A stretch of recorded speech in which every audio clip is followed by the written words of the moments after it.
Today we're looking at scale factor and proportion, two ideas that are going to come in very helpful as we're looking at similar triangles this unit. So let's start out by looking at a few definitions. Some of these you've probably seen before. So our first is ratio, which is just a comparison of two quantities or two values. So you can see this written a couple different ways. You might see this written as a fraction like A over B. Actually, let me change my color. So A over B as a fraction, or you might see A compared to B, or even written out in words, A to B. A scale factor is just another type of ratio, but it's specifically comparing, how two different objects are compared to each other. So let's say I had two triangles, two right triangles, a big one and a small one. And they both had the same kind of length sides. The big one had 4 and the small one had 2. Well, then the ratio of triangle A to B would be the ratio 4 to 2. But we could reduce that down. Both of those are divisible by 2. So I'd really state that as a ratio of 2 to 1.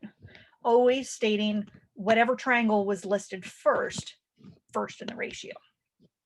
Okay, a proportion is when we put two ratios or two scale factors together. And a lot of times we're solving these out, which we'll start seeing in some practice problems today. And we use something called the means extremes property. So when we have two ratios, let's say we have A over B equals like X over Y. Our means extremes property is when we multiply kind of the diagonal pieces together and use them to write an equation. So this would mean A times Y would equal X times B. Now, I know you may have seen some shortcuts of how you can solve these out. And I want you to be very careful when you're looking at these, because we're going to start looking at proportions where that shortcut probably isn't going to work so well. So for example, if you had something like X over 2 equals 9 over 12, well, we would cross multiply 12 times X equals 2 times 9 or 18, and then we'd solve from there. And the reason we don't want to use a shortcut on here is if we see problems that look like this. So if we had like X plus 2 over 2 and 8 over 7, again, we'd have to multiply the entire pieces together. So we would multiply all of 7 times all of, or 7 times all of X plus 2, and we'd multiply 2 times 8, and we'd go on from there. So please do be careful to write out all your steps. Don't take shortcuts on these problems. They're still not that long, so we don't really need a shortcut on them. And we'll check out some practice problems, especially like that second one, in a little bit. Okay, and then our last piece is an extended ratio, which is a statement that relates 3 or more measures to each other. So a lot of times we'll see this written as an equation. So for example, if we say we have angles in the ratio like 2 to 5 to 7 in a triangle. Well, what do you know that all the angles in a triangle add up to? They add up to 180. So our equation would actually look like 2x plus 5x plus 7x. Saying that 2 to 5 to 7, that extended ratio, is actually kind of our reduced down version of how all those angles are related to each other. So let's check out some examples with all of these in here. So example 1. Okay, and this one's just straight dealing with a ratio. In 2002, the Chicago Cubs baseball team won 67 games out of 162. Write a ratio for the number of games won to the total number of games played. And so they won 67 games out of 162. So here's the kicker. We need to reduce this down. So we need to check to see, hey, are there any values on there that we can reduce down? Now, if you have a graphing calculator, this actually is a little bit easier to do. But we can also check this out on Desmos. So I'm actually going to, give me a second to open my Desmos calculator. And then I'll switch over to that screen. Alrighty, so if we're trying to reduce down the fraction 67 over 162, first go ahead and type it in. So 67 divided by, and you'll notice Desmos is automatically making a fraction for me, divided by total number of games, 162. And so if you're doing this on Desmos, you'll notice there's a little icon that just popped up on the left-hand side that looks like an empty fraction with 2 boxes. If you click that, it will actually give you a reduced version of that fraction. Now, 67 over 162, unfortunately, doesn't reduce down. But check out what happens when I type something in like 2 divided by 4. Again, I know that's 1/2, but check what happens when I hit the little fraction button. There's my reduced fraction. So if you learned that trick to do that on a TI calculator, well, now you can do that on a Desmos calculator as well. So let's go back to our practice problems. So back to PDF Reader. And so that's our ratio. We can't reduce 67 over 162 anymore.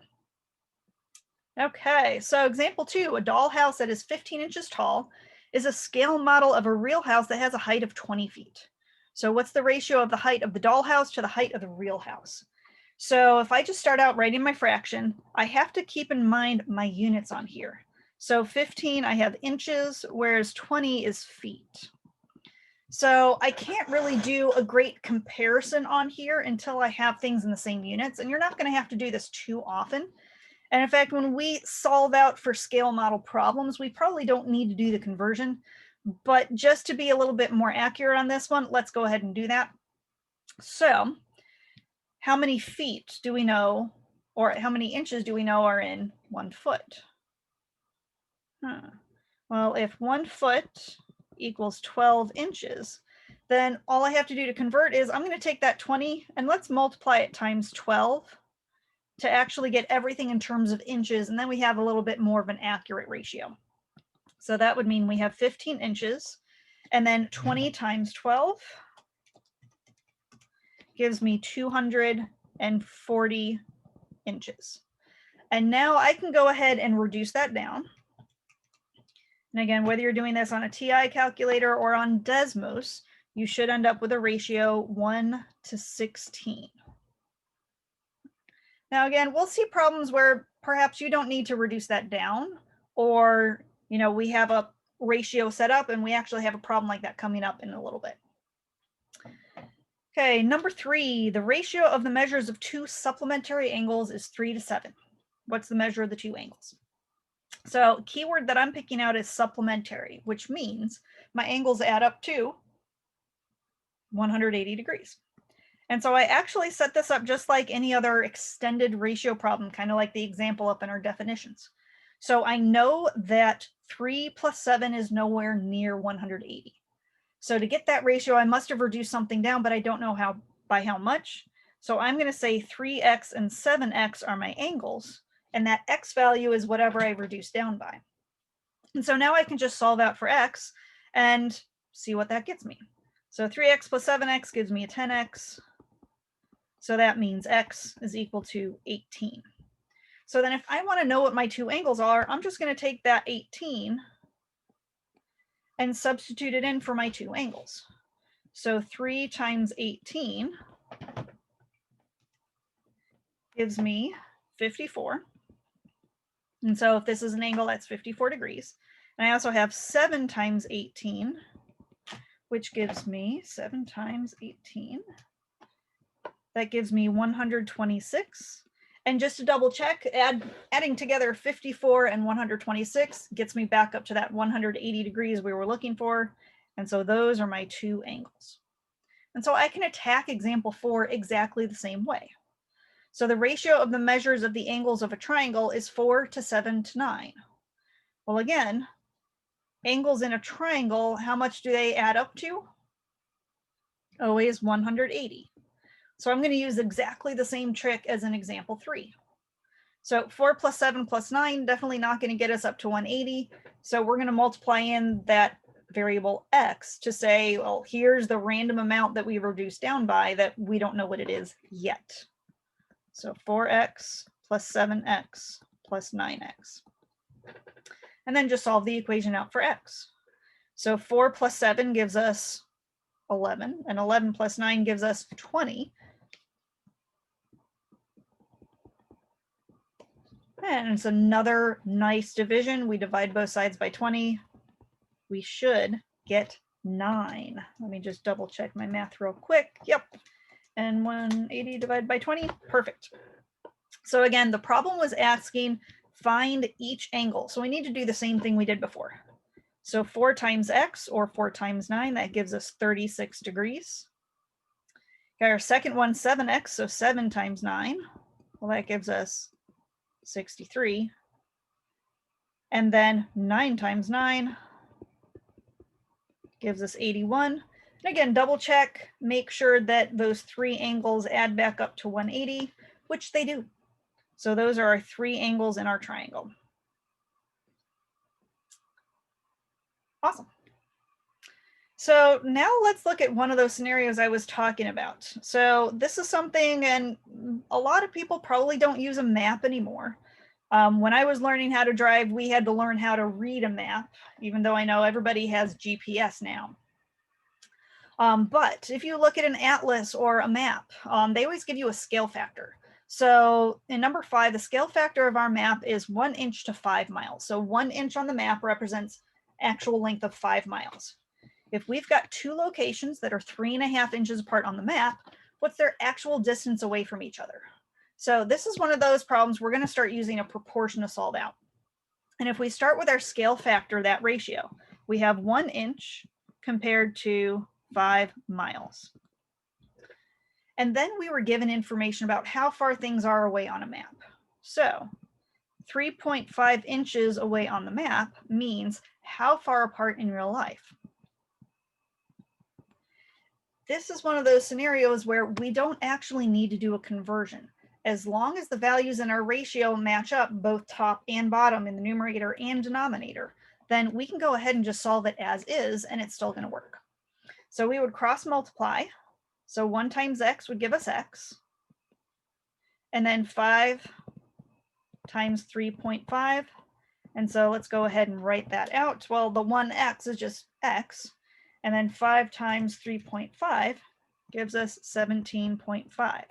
So actually, the distance away from each other, they are 17.5 miles apart. If we had done a conversion like we did in the previous problem, well, we would have had to convert our information back again. Otherwise, our answers would be in inches, and that's not going to give us a really good idea of how far apart those places actually were. All right, so our last piece to look at is solving proportions, and we're going to start using this when we solve triangles next week that are similar. So keep this in the back of your brain. Hopefully this piece is a little bit of review, but let's check them out. So example 6, again, we're given 2 expressions, and I gave you one that had the multiple terms in the one numerator. So we're kind of using our butterfly method that you may have seen before, but we want to write out every step. So we're going to do 2 times x plus 5 equals 3 times x, or 3x. So what do I need to do with the 2 on the left-hand side? Well, we've got to distribute that out. So 2x plus 10 equals 3x. And then I just need to solve for x. And let's go ahead and subtract a 2x from both sides. Reason I'm going to do it that way is because I noticed I have that 3x over there, and if I subtract a 2x from both sides, I'm just left with a plain x, and I don't have anything else to worry about. So 10 equals x, and there's our solution. So same thing for number 7. Again, even though we have expressions in multiple places, we can still follow the same steps. So again, always write out your first step. So 6 times 3x plus 3 equals 7 times x plus 16. I cannot tell you how many times I've had people forget to distribute out when they don't write out this first step. So always write out your full things that you need to set equal after multiplying. So then distribute out each value. So 6 times 3x is going to give me an 18x, and distributed over 3 gives me 18. 7 times x would give me a 7x, and 16 times 7 gives me a large number, 112. Alrighty, so then again, combine like terms. I'm going to go ahead and subtract a 7x from both sides. So 11x plus 18 equals 112. And then subtract 18 from both sides. So that's going to give me 11x equals 94.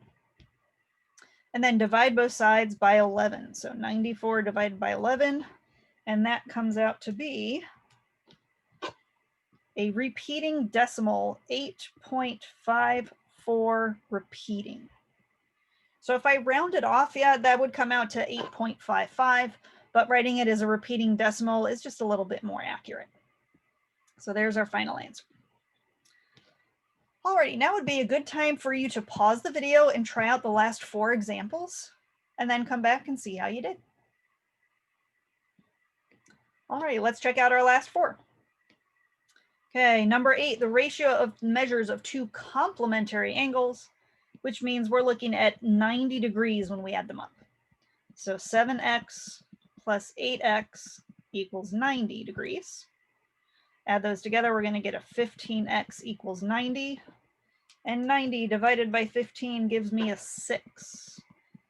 I want to go back and reread the question, make sure I answered it. So the ratio of the measures of 2 complementary angles is 7 to 8. What is the measure of the smaller angle? So it does not want x in this problem. We've got to plug it back in. So the smaller angle is represented by the 7x. So all I have to do is plug that in. 7 times 6 is 42. And again, if you wanted to check your work, you could go ahead and plug in for the other. So your 8x, or 8 times 6, would give you 48. And if I add together 48 plus 42, it does get me back up to 90 degrees. Okay, number 9, the ratio of measures of the sides of a triangle is 21 plus 8 plus 14. If the perimeter of the triangle is 215 feet, find the length of each side. So perimeter, I know you've talked about perimeter before in previous classes. Perimeter is just the sum of the lengths of all the sides around your figure. And so we can treat this the same way as we did the other extended ratio problem. Again, 21 plus 8 plus 14 does not come up to 20 or to 215. So I know I'm going to have to use that trick where I plug in an x. So 21x plus 8x plus 14x equals 215. And then I can just solve out my equation. So combine your like terms. 21 plus 8 plus 14 is going to give me a 43x. Divide both sides by 43. Oops, excuse me, 215 divided by 43. Actually comes out really nice, x equals 5. But again, go back and reread the problem. It's actually asking us to find the length of each side, so we need to plug back into all 3. So we have 21 times 5, otherwise known as 105. We have 8 times 5, otherwise known as 40. And we have 14 times 5, 14 times 5, which gives us 70. And double check. 105 plus 40 plus 70 takes me right back to 215. So I know these are the correct solutions.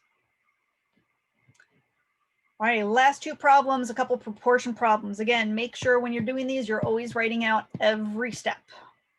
Here we go. So number 10, I can cheat a little bit. Anybody notice that?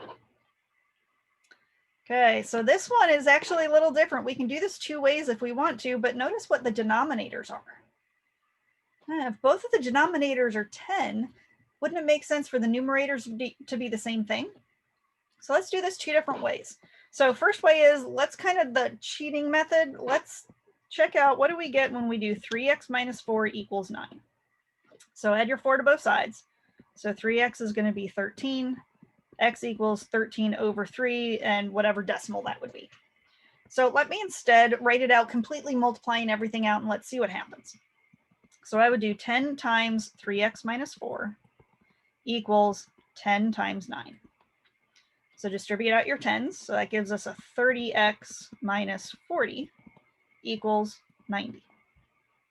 So then add 4 or add your 40 to both sides. So 30x equals 130. And then divide both sides by 30. Looking at that fraction though, is there anything that we can reduce out? Both of those values, 130 and 30, are both divisible by 10. So I could actually state this as 13/3. Either method works.